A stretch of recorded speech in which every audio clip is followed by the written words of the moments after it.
तो वीडियो देखने से पहले सब्सक्राइब कीजिए मेरे YouTube चैनल को और बेल बटन को दबाकर नोटिफिकेशन को ऑन कर लीजिए।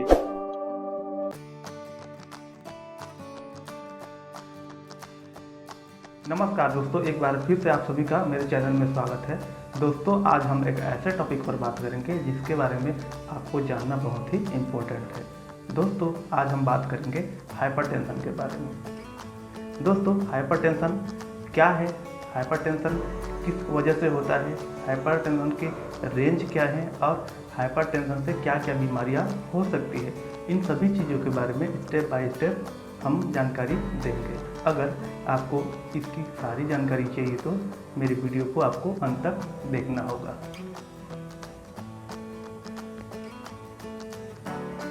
दोस्तों, हाइपरटेंशन जिसे उच्च रक्तचाप या हाई ब्लड प्रेशर भी कहा जाता है। दोस्तों, हाइपरटेंशन में हमारे जो धमनियाँ होती है, हमारे शरीर के अंदर जो धमनियाँ होती है उसमें रक्त का दबाव है बहुत ज़्यादा हो जाता है, इसी को हाइपरटेंशन कहते हैं। अब दोस्तों ये जानते हैं कि हाइपरटेंशन क्यों होता है। दोस्तों, हम लोग अक्सर क्या करते हैं, किसी मामलों में या किसी चीज़ के बारे में बहुत ज़्यादा सोचते हैं, बहुत ज़्यादा स्ट्रेस लेते हैं और अपने दिमाग में तनाव डालते हैं, जिस वजह से हमारा जो हार्ट रहता है, जो उसका काम रहता है, उससे अधिक काम करने लगता है और अधिक काम करने की वजह से वह ब्लड को भी अधिक अपने तरफ खींचता है और छोड़ता भी है। तो इसी कारण से हमारे धमनियों के अंदर प्रेशर बनता है, इसी को हाइपरटेंशन कहते हैं या इसी कारण से हाइपरटेंशन होता है। इसके अलावा हमारे शरीर में जो सोडियम होता है, सोडियम का जो लेवल है वो बहुत ज़्यादा हो जाता है और पोटेशियम का लेवल बहुत कम होता है, तो इस वजह से भी हाइपरटेंशन होता है।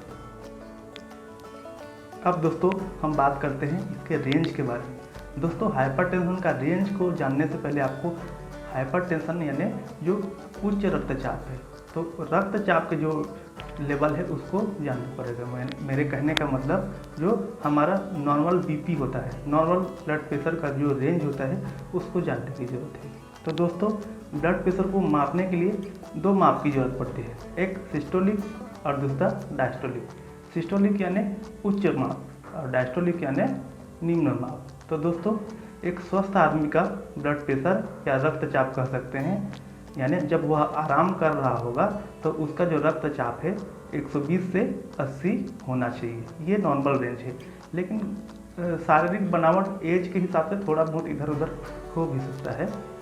तो जब ये सिस्टोलिक और डायस्टोलिक होता है, ये जब 120 से 80 जो रहता है, इससे जब ज़्यादा हो जाता है तब हाइपरटेंशन कहलाता है। मान लो आपका सिस्टोलिक 120 की जगह 140 हो गया और आपका डायस्टोलिक 80 की जगह 90 या 100 हो गया, तो इस कंडीशन को हाइपरटेंशन या उच्च रक्तचाप कहा जाता है। तो अब आपको मैं ये बता दूं, अगर इसकी रेंज के बारे में बात करें तो 100 से 140 के बीच में आपका बीपी हो जाता है, ब्लड प्रेशर हो जाता है, तो आपको हाइपरटेंशन की बीमारी हो गई है मान लो।